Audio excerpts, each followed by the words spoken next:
It is officially, right now, noon. It is time to debut the Division I bracket. We'll try and go back, Paul, and look at some of those other ones, but we want to give you the debut of the Division I bracket, beginning with the seeds. The number one seed, as expected, is St. John Bosco. They're the number one team in the country.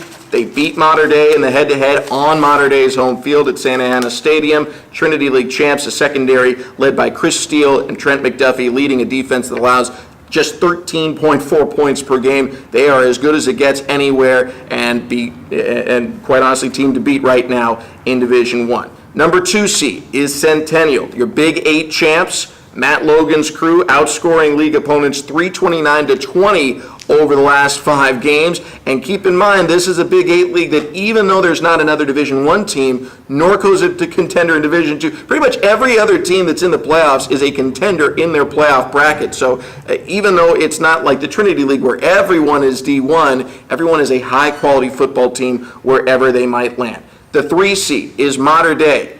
Mater Dei 9-1, their only loss coming to St. John Bosco, but because they beat IMG Academy, another game of the week on Fox Sports Prime Ticket, the national championship, the mythical national championship, runs through the southern section.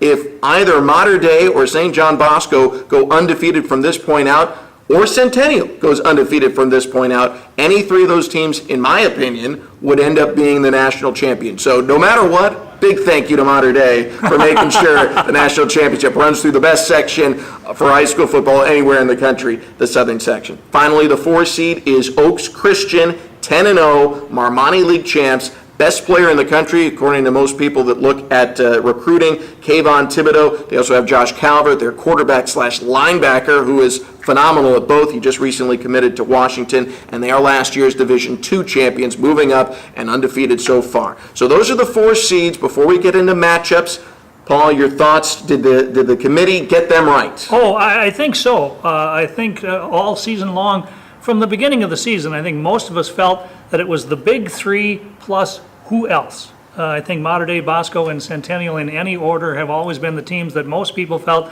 were on their way to the semifinals. Who was going to join them?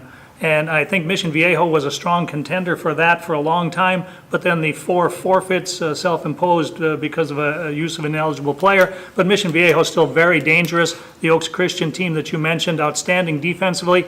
Not sure they have enough offense to get by all the way to the semifinals, but time will tell. But the team I think that's really frightening as far as somebody that, if they're playing their best, it's the J. Sarah Lions of Pat Harlow. They gave St. John Bosco all they wanted in their matchup, and then kind of stubbed their toe a little bit against Mater Dei a couple weeks later. But J. Sarah's loaded with Division I athletes, and you know they're well coached, and they're going to put some points on the board. So that's in essence, that's kind of the 5 seed. But I think those are the teams. The big 3 plus Oaks Christian, J. Sarah, and Mission Viejo. These are the teams that I think that have a real shot at the semifinals. Yeah, and I think this year Division I's bracket is much more wide open in terms of the opportunity to win it than in the past. I think the last 2 years, Centennial was certainly in the conversation, but most of the talk you heard from the experts was that it was a Mater Dei and St. John Bosco kind of world, and everyone else was just living in it. This year, we've seen Centennial with one of the best defenses they've had in a decade. They're definitely a contender. And Oaks Christian, talking to their coaches, they feel, and I think rightfully so, that their starters, their best 22 is as good as anyone's best 22 out there. The question is, can they remain healthy enough and be deep enough when they get to those big games, the quarters, the semis, and the finals, to stack up against everyone else? If they can make it healthy, they're definitely going to be a contender. So we're going to start breaking down first round matchups. The brackets are available through all the different social media sites, but we appreciate you sticking around to break it down with us. We'll also have Assistant Commissioner Glenn Martinez joining us later on to talk about how teams were put into their different spots. But we're going to start with the 1 versus 16 matchup. Maybe 5 years ago, this would be a 6, 7 years ago even, very, very popular pick as a section championship game. It's a first rounder, and it's the 1-16 game. You've got St. John Bosco versus Sarah Gardena. Sarah won a CIF-SOUTHERN section title in 2012, but injuries have really ripped apart this Cavs team. They lost Max Williams for the season early. I am looking forward to seeing Melquan Stovall and the Sarah wide receiver core get one more go against St. John Bosco's DBs. I think that's going to be a really fun matchup. Obviously, if it's 1 versus 16, you give a lot of favoritism to the 1 seed, but this should be, look, I do the game of the week on Fox. Most years, you see this game on the schedule, circle it right away. That's the game of the week, and it's an opening round matchup. Yeah, I agree with you wholeheartedly. Sarah played a really arduous schedule by design. Scott Altberg always likes to take on the best, and that's why maybe their 5-5 record isn't as good as some Cavalier records of the past.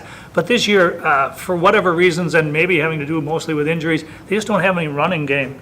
And so when you're kind of one-dimensional with Doug Brumfield and throwing it to Stovall and Levon Bunkley, et cetera, if you're one-dimensional against St. John Bosco, you got your work cut out for you. And I just think Bosco has way too much of everything. Division I athletes at every position, and probably some who are second string. And so I would expect Bosco to move on with relative ease.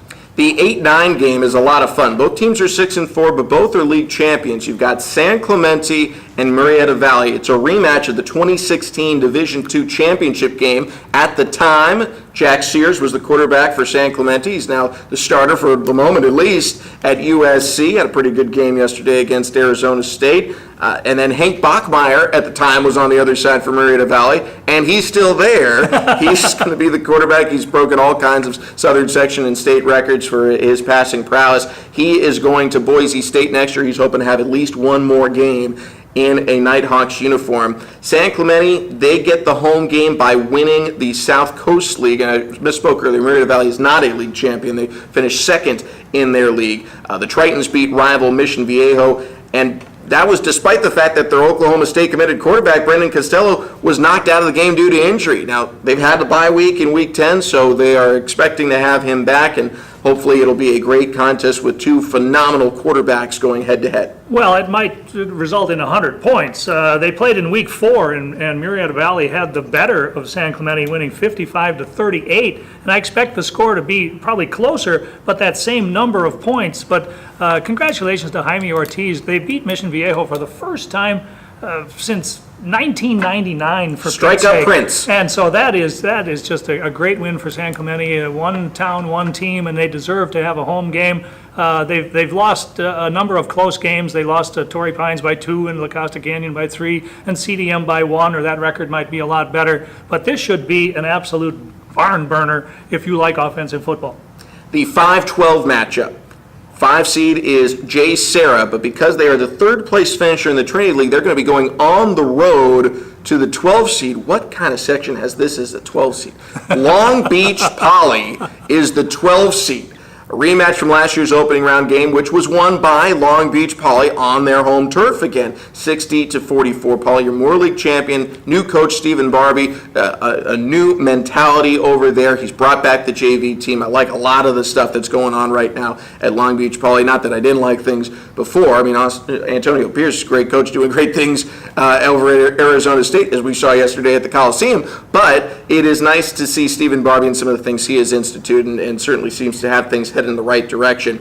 They lost, speaking of Long Beach Poly, their only game against another D1 playoff opponent, and that was to Sarah. So Sarah's the 16 seed. You can draw what you want from that. They do have the Markham Twins, two spectacular athletes, so they're going to be a lot of fun to watch. Poly's hosting as a league champ, but it's the 5 seed J. Sarah, which, I mean, they're considered in some polls I've seen to be the number 5 team in the country, and they're the number 5 team in this section.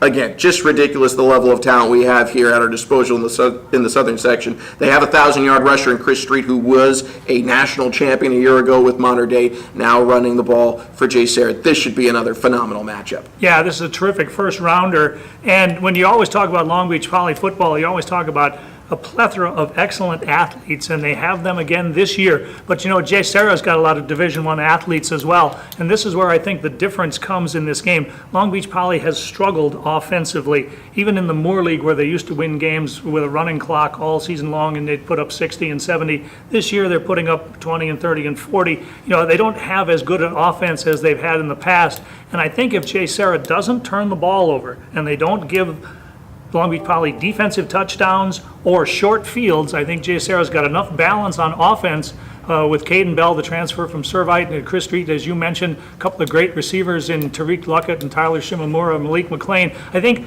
they've got enough balance to get by Poly in a tough one, and Jay Sarah's played a tough schedule to get them ready for these kinds of playoff victories.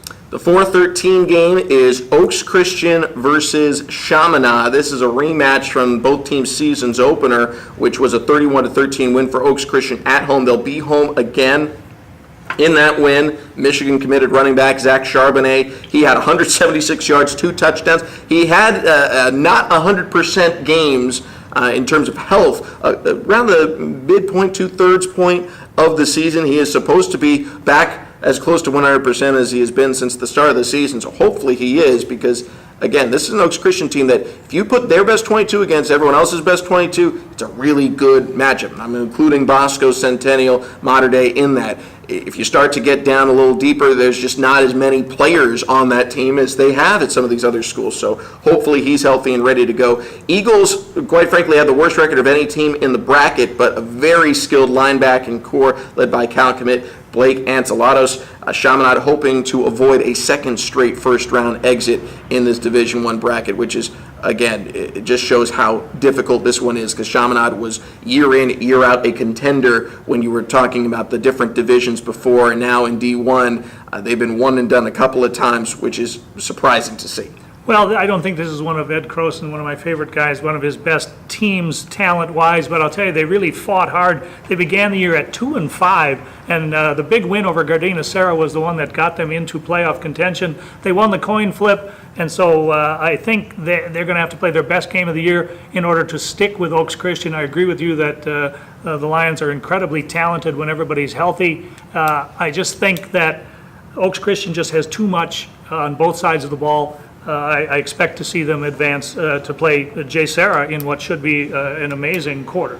Sam Farber, Paul Westphal here with you. We are letting you take your first look at the Division I playoff bracket. Again, everything is available through social media, but we're trying to give you a little bit of a breakdown of what the matchups are in the first round. Again, your top 4 seeds in Division I, St. John Bosco, Centennial, Mater Dei, Oaks Christian. We'll get a look at the bottom half of the bracket in a little bit, in just a moment, break it down a little bit more deeply, but you look at that top half again. Bosco versus Sarah Gardena, San Clemente, Marietta Valley, Jay Sarah versus Long Beach Poly at Long Beach Poly, and Oaks Christian versus Chaminade. You can only go to one game. And keep in mind, with the Fox Sports app, you can go to more than one game at a time. But you can only go to one game, Paul. Which of those 4 is the one you have to see in person?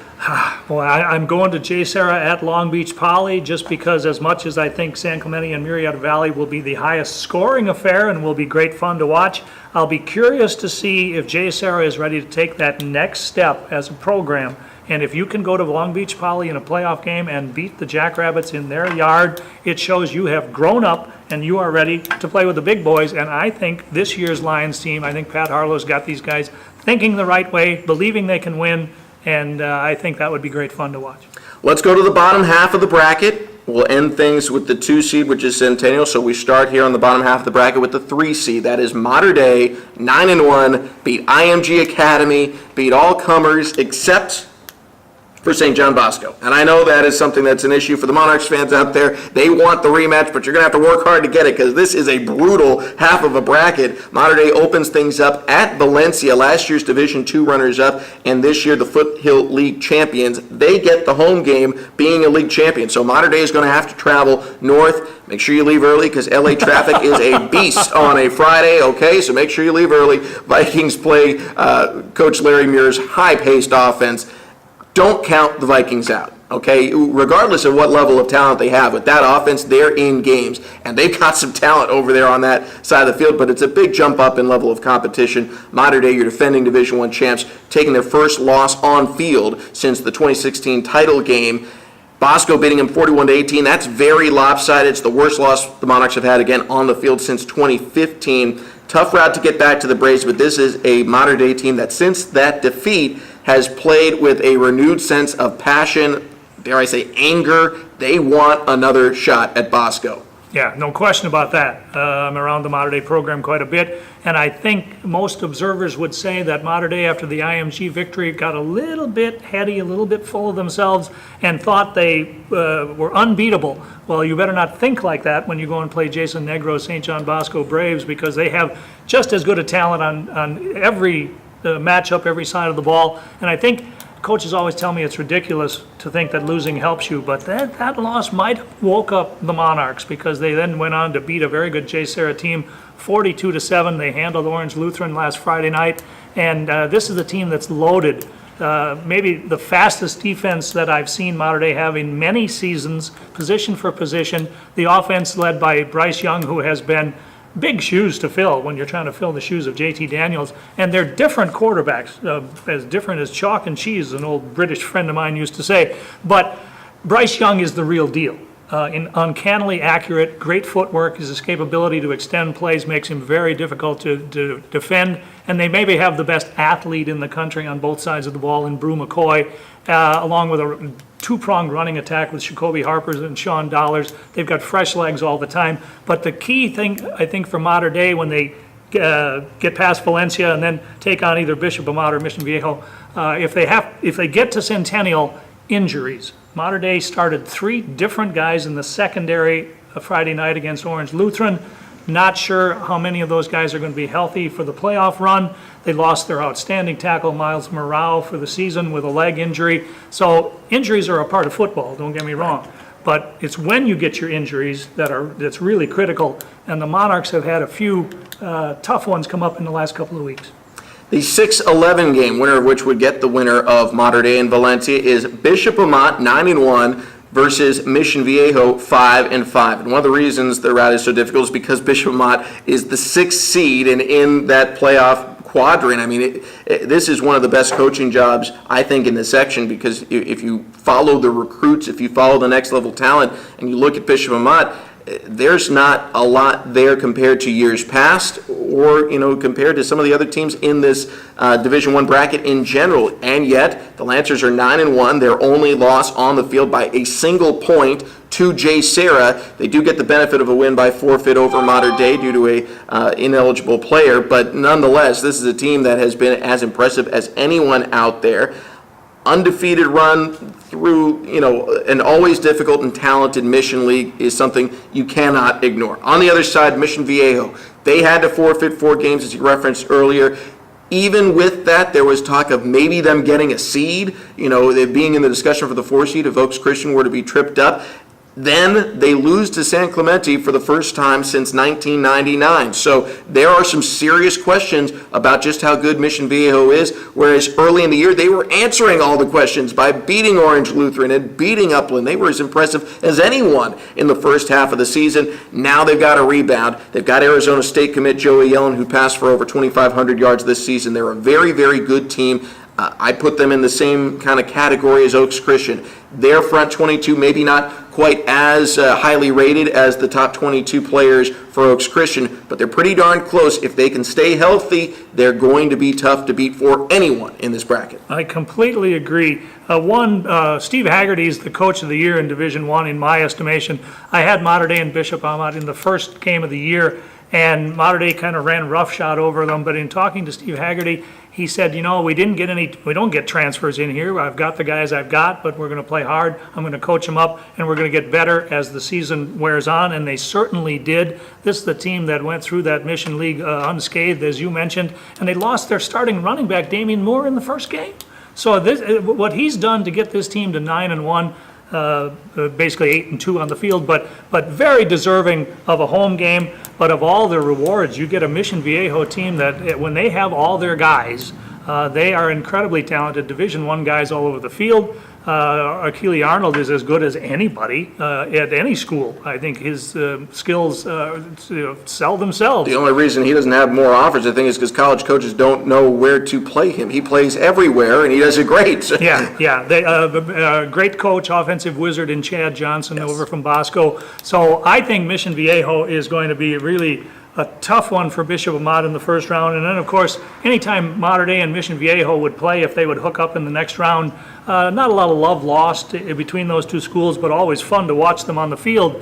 And I think boy, if you're looking for a dark horse, the Mission Viejo just could give everybody they run into all they want and maybe a little bit more.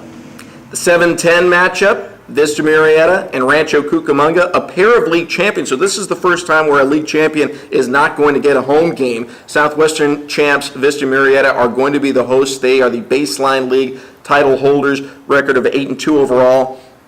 Again, 9 league champs, so someone had to be the one that didn't get to host, and that one is Rancho. They're the odd team out, which I am very disappointed in because the Rancho Rooters might be the best fan base in the entire section in terms of student fan base. I mean, look, a lot of teams get the alumni out and they've got the tailgates, and I appreciate those because they tend to feed us when we come by, and those are always great. But in terms of fans just going nuts and painting faces and being loud, and I don't think anyone does it better than Rancho Cucamonga. So I feel for you guys that you don't get to host, but it's an old school rivalry game that you get to go enjoy. Go down to Vista Marietta, be loud, have some fun, because this game's going to be a lot of it. Vista Marietta won at rival Marietta Valley to take this league title and give themselves the home game. Rancho scored a win over a very good Upland team. Glad they didn't have Justin Flo, but they beat a very good Upland team to take the baseline title. And one more point, this used to be a phenomenal playoff matchup in the Inland Division year after year after year. They usually meet somewhere quarterfinal, semifinal time, but you'd think it was a final the way they played it out. Best one when I had the privilege of calling 2015, a 5-overtime thriller in the semifinals. Vista Marietta won 62-56, but oh my God, you can't get a game better than that one. Well, 2 outstanding coaching jobs by Vista Marietta. When they lost early on to Orange Lutheran 42-17, I thought, well, it might be a tough year for Vista Marietta. And they caught fire. Their quarterback, Robert Coleman, has improved dramatically. I saw them a couple times last year, and I watched Vista Marietta against Marietta Valley in Week 10, and Robert Coleman has come alive. I mean, the arm has gotten stronger, his decision-making, et cetera, et cetera. Their defense has been excellent all season long, and Eric Peterson's done a great job of coaching these kids up after losing a couple of games in the non-league. They haven't lost since. Rancho Cucamonga on the other side, they were 0-4. And the people that I talked to out there said they can't even remember when Rancho Cucamonga was 0-2, let alone 0-4. And they ran the table to go 6-4, win the baseline league. So that game should be a great deal of fun. I think for the winner, and I'm not sure who's going to prevail in that one, I think the season ends after that because unfortunately you have to run into the big elephant in the room that is Centennial. Well, one of the 2 big elephants in the room because, again, Orange Lutheran, a very talented team. Ryan Holinsky is as good a quarterback as there is. We're talking now about the 2-15 matchup, Centennial and Orange Lutheran. Let's start on Centennial. 10-0, Big 8 champions once again. Best public high school program anywhere in the country as they've been for the last decade, 2 decades. Go back as far as basically Matt Logan's been there. He is the offensive genius, but this year in particular, he's got one of the best defenses they've had in a decade. I'm thinking back to 2008. Got to talk to Coach about that team. They had Vontez Burfict on that team. And, the way he talked about it was like, yeah, we've got this great, offense here that can, churn out points, but when you've got a defense, it just makes everything relaxed. We don't have the pressure on us. We don't have to score 60 because these guys aren't going to let up anywhere near that. So, this is a defense reminiscent of that. A lot of the star power for this team is on the defensive side of the ball, especially Drake Jackson, who leads the Huskies. But for finishing 10-0, beating Chandler from Arizona, state champion over there the last couple of years, beating Orange Lutheran, taking on some of the best teams in the section, and running through a very, very impressive league undefeated. Their reward, they get to play Orange Lutheran again. There's no one in this bracket that you're going to say, yeah, I'm glad I'm playing them this week. But Orange Lutheran in particular does not seem like a typical 15 seed. No, they don't, but you mentioned it earlier, what a hard luck season it was for J.P. Presley. Kyle Ford, I don't know, I'm not much on number 1 or number 5 ranked player in the country at a position. I don't think I'm smart enough to do that. But I don't think there's a better receiver in the country than Kyle Ford. And so when you took that weapon away from Ryan Holinsky, you took not only the fact that he would demand double coverage and the other guys would get single coverage, you took away a guy that could basically beat individual coverage no matter how good the other team's corners were. I think the fact that Centennial beat them when they had all their guys, I think is going to be very difficult for Orange Lutheran. I had them on Friday against Mater Dei, and they hung for a while because they're well coached and they're talented. but eventually that depth factor wore them down and the Monarchs finished them off in the second half. I think Centennial does the same. I think Centennial, even if Orange Lutheran hangs with them for a while, I think eventually Centennial's overall depth and talent and speed will be the story, and I look for Matt Logan's team to advance. I think that side of the bracket for them sets up rather nicely to get to the semifinals. I think being the 2 seed might be better than being the 1 seed. There are some tough, some landmines out there, to be sure, but that's a look at the full 16 teams in Division One. We're going to talk to Glenn Martinez in a little bit, maybe about 5 minutes, I think. Get a little bit more of a breakdown on how these pairings were put together. But right now we've got Paul Westphal here. Paul, your thoughts on how this bracket is shaped up, your potential, dream matchups, and we could stretch it out to Divisions 2 and 3 as well. But some of the games that are can't misses for you. The San Clemente and Murrieta Valley should be just, make sure all the lights in the scoreboard are working. They're going to check. In Division 2, the one that leaps out at me is Los Alamitos versus Westlake. I mean, Ray Fenton is probably going, what in the world? How do I deserve after being the Sunset co-champ? That could be a semifinal game and nobody would feel cheated. Los Alamitos and Westlake in round 1, that should be hopefully the winner survives healthy, because that's going to be a terrific matchup. And then, when you go to D3, talk about contrasting styles. You've got Lompoc, which is going to run the ball 90% of the time. That's what Andrew Jones wants to do. That's what he's done for so many years.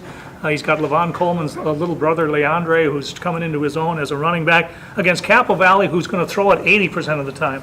So which style of play is going to prevail in that one? That should be a terrific game in first round D3. My favorite opening round game outside of all of the Division One matchups is in D2. It's Upland and Heritage, and again, I think going into Week 10, if Justin Flo is healthy, Upland probably is the baseline league champ, and they're looking at a top 4 seed, maybe the number 2 seed overall. Heritage took a 42-game win streak in league play into the final against Rancho Verde, had the lead heading deep into the second half, and Rancho Verde came back and got them. If both those games go differently, these two teams are maybe your 1 and 2 seeds, or they're probably not meeting anywhere near the first round, semifinal or later. And instead it becomes a first round matchup. We're rooting for every one of these players to be as healthy as possible. We want to see these great athletes get one more shot on the big stage, but this is a game that in particular I look at and think, man, that should be a final. Or if you had asked me 3 weeks ago, what do you think the final will be in D2? Upland Heritage would have been a popular pick. I agree, 100%. Sometimes in Week 10, stuff happens that sort of throws the entire the top 10 in a particular division absolutely askew. A couple years ago, Centennial played Gardena Serra in a first-round matchup because Serra lost a coin flip. And it wound up, if I remember right, some crazy score like 62-57, and neither team could stop the other, and it was as entertaining a game as I've had a chance to watch in a long time. On the other side of the Upland Heritage game that you're talking about, Norco has a rematch with Redlands East Valley. They played in Week 4, and Norco won 52-37. And I think you'll see that same kind of electricity and lightning striking, no pun intended, all over the field. Norco and REV, they know each other really well. And then the winner of that gets the winner of Upland and Heritage. That's quite a side of the bracket. It really is. We're going to have Glenn Martinez in here in a moment. Paul, I'm sure you would have a 100-page list of questions for Glenn. If you could ask him one, so I can cheat off of you, what's the question? Well, the one thing that troubles me a little bit is the fact that 1 and 2s in particular leagues take precedent over a third-place team. There's one division that kind of jumps out at me in that regard, and it's the one that doesn't have any. One of the ones that doesn't have any at-large bids, and it is Division 9, where you've got teams that were in the top 10 all season long in divisions, and I'm looking for my, not Division 9, it's Division 12. It doesn't have any at-large berths. But Bellflower, who was ranked number 3 in the last poll, they finished 3rd in their league, in the Suburban League, behind Mayfair and La Mirada, 7-3 overall. They're not in the playoffs. Santa Clarita Cardinals, 7-3. They finished in a three-way tie for first place in the Prep 3 League. And yet, you've got Saddleback Valley Christian. I don't mean any offense down there, but Saddleback Valley Christian finished second in a 4-team league. They're 3-7 overall, and they're in. And a third-place team like Bellflower is out. That seems to me to be a little bit unfair. That would be my question. Right now, Glenn Martinez joining us, the Assistant Commissioner here at the CIF Southern Section offices. The busiest week of the year, no doubt, for you, sir. How do you feel as these brackets are finally out? Well, excited that we've done our job. We've worked through all the numbers and we've created the brackets. It's a combination of just of excitement and a little bit of a relief. You heard Paul's question. I'm going to ask it again to you in a little bit, but before we get, I want to ask it in a slightly different way. Why are league championships / second place and even going to third place finishers, why is that given more weight than the overall body of work taking into account what a team did outside of league? Well, in our structure, specifically our bylaws, league play has to mean something. And so formulas have been developed well before I came here, so I'm not sure how far back. And these formulas then dictate in the sport of football what you would call a guaranteed entry, or what I decided to do this year, a possible guaranteed entry. Right. So by rule, 4-team leagues earn 2 potential automatic guaranteed entries, 50% of their league. Yes. 6-team and 7-team leagues, 5-team leagues, 2 guaranteed entries. 6, 7, and 8, 3 guaranteed entries, and I think 9 to 10, which I don't think we have any of those anymore, 4 guarantees. So there's a formula that is put in place for that, and so that's where those guaranteed entries come. The argument, debate, however you want to call it, sure, a second place team is considered a guaranteed entry.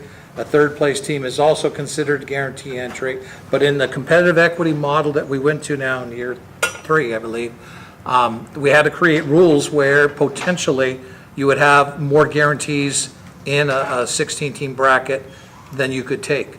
And so by rule, first place teams, then second place teams, and then third place teams, which of course circles back to that debate or argument, but that second place team and that third place team, they may not be equal. And that argument very well could be carried out in lots and lots of situations and cases. But in order to move forward, that was the process, and that's what we had to do. The 4-team leagues were a challenge as I tried to procrastinate and work my sheets, all in the preparation. They can be a nightmare for me because you don't know what's going to happen on that last Friday night, and all of a sudden that team that you think, well, they're going to win the league and they're going to come in second, and then you have a 3-way tie, and then the league determines their tiebreaker, and all of a sudden, a team falls from a guaranteed spot to on the outside looking in. And there were several of those. I mean, I'm not sure. Your office, does have a beautiful mind kind of resemblance to it with all of the different, cork boards and all the strings attached and everything. And it looks like your candy jar has been refilled a couple of times. I think you've been busy on this recently with all of the madness going on, especially in that final week. It's a crazy time, and if I had one wish, if I could, wave my magic wand, I'd tell everyone, hey, play on Thursday. Play on Thursday, and that way I have a chance to figure things out.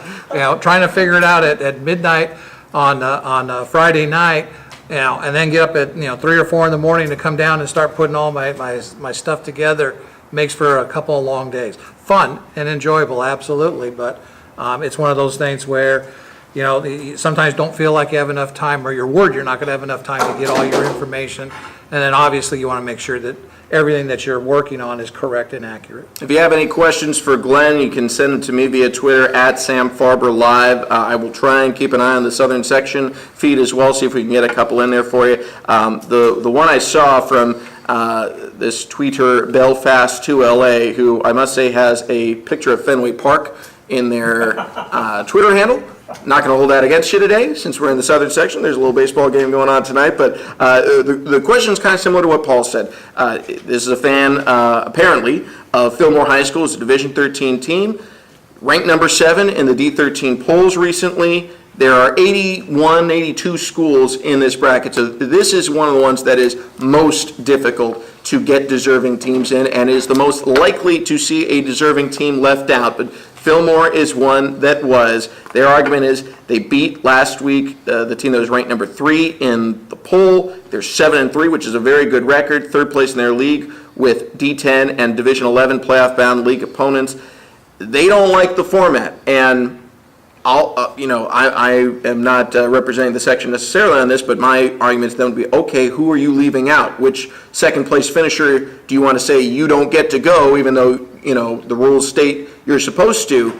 But what would your response be? And that's, again, not to take anything away from Fillmore. They are a playoff team. They do deserve to go, but there's 200-plus spots, and there's more than 200-plus teams that are worthy of being in the playoffs, and someone, the cut line has to exist somewhere. But what would your argument be to Fillmore, and how close maybe were they to making it? Well, Fillmore was in Division 13. That's a division with, a lot of schools, but once again, following our specific rules about guaranteed 10 entries and the priority system, this was a situation where there were 21 automatic guaranteed entries, first, seconds, and thirds from the various leagues. And this is a situation where we had 7 first-place teams and 9 second-place teams, which meant the bracket was filled at 16 at that point in time. We actually had 5 third-place teams that fell out of consideration because the priority system is first and second. Now, they're in a league that wasn't a 4-team league, and they're in a league where the teams are spread out over different divisions. And that, there's a lot of pluses to that because that gives lots of opportunities for those schools depending on what division they're in. And they did beat a big rival game, I think, the week before against Santa Paula, which made them, look and put in a good position to go forward. But it's simply a case where their league submitted them as a third, which was correct. That wasn't a mistake. And by virtue of our rules of taking the first place teams as the first priority, seconds, thirds, and so on, this division didn't have any room for them. And last year, last year Division 13, I think, had 3 third-place team openings. So it varies from year to year. Sure. Things adjust and move up. I will tell you that the Football Advisory Committee and I have discussed, ways to maybe modify what we do and come up with a system. I don't have the answer yet, but come up with a system where we can make sure that a guaranteed team is a guaranteed team. Find a way where we're not eliminating thirds, but at the same time, still giving us flexibility to build in at-larges in different divisions. I don't think you're just going to say, well, you know what, just guaranteed teams. If we did that, we would be turning away, the powerhouses, the Trinity 4, 5, and 6 then wouldn't have an opportunity. And so the South Coast, 3, 4, and 5 wouldn't get in. So there's got to be a way, and we'll look at it, and we'll work on it, in the off season, just like all football programs work on things. Sure. We'll work on it in the off season, see if we can come up with something that will address a school that qualifies through their league play, still having, actually getting in. Maybe right on time, maybe they're listening. Fillmore football, I think this is Fillmore football, tweeting out in the last 3 minutes, they're obviously disappointed being left out because there are over 80 teams in the division, but nothing takes away from the great turnaround season they had. Proud of the boys and always proud to be Flashes, #GoFlashes. I think we can all echo that. It is just an unfortunate reality, as much as dividing all these teams into 13 divisions is intended. And the intention really is to give ample opportunity for any team that's deserving to make the playoffs. The reality is there are always going to be these teams right on the dividing line, and the harsh answer is you got to win one more game. That's the reality, unfortunately, in this situation. But hopefully Fillmore continues to build off that great season, and we'll see them in the playoffs in the not too distant future. I want to shift attention to Division 1.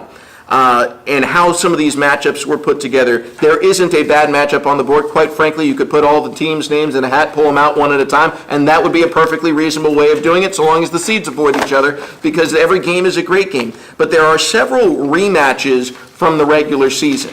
And I'm curious to know why there are so many, because I think in the past, and I think this year too, the intention is to maybe avoid having some of those replays and allow some different head-to-heads, provided it's not messing the bracket up too much and making, say a modern-day play a centennial to open things up. Well, there's a couple variables that Division I had that I don't think ever had before, and that was the number of first-place teams. When you have 9 first-place teams, and we knew we were going to have 8 before the week even started. So as soon as you had 8, then they were going to occupy 8 of the slots on one side of the bracket, not necessarily in any specific order, other than we knew they were going to end up being on that side. So that was a variable that you have to take into play. We knew there would be 4 Trinity teams. So now you have to remember to make sure that you're placing a Trinity team in each of the 4 quarters. So that factors in. That's a second variable. So that makes it a little bit more difficult when you go to put the puzzle pieces together, and as you move certain things. And, we still follow bracketing rules.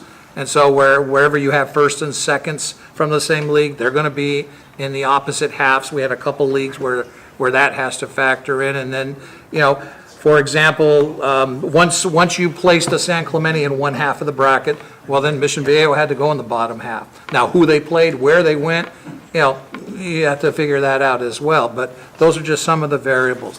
With regards to rematches, historically in the past, we've tried to prevent those. But here's the problem, is that most of the teams in Division I end up playing the schools in their division because that's the only schools that they can get. Yeah, they have a hard time scheduling these days. Yeah, so, and a lot of them enjoy the challenge, or they like, the playing those high-level games. They think it prepares them for league. I'm sure it does. And so ultimately, it kind of comes back and hurts them a little bit because now potentially they can play that same team. Like I mentioned, in the past we tried to prevent those, but in certain situations, there's not a whole lot that you can do. Because if you started to compromise and say, well, we don't want School A and School B to play because they played earlier, so let's move them here, now you're taking away the integrity of the bracket. Because in reality, what you're doing is saying, we're really moving a team not because this is where they should be placed, but we're moving them because we don't want them to have a rematch. So, it's one of those things in Division I where I don't know how you get around that, and it's going to happen from time to time.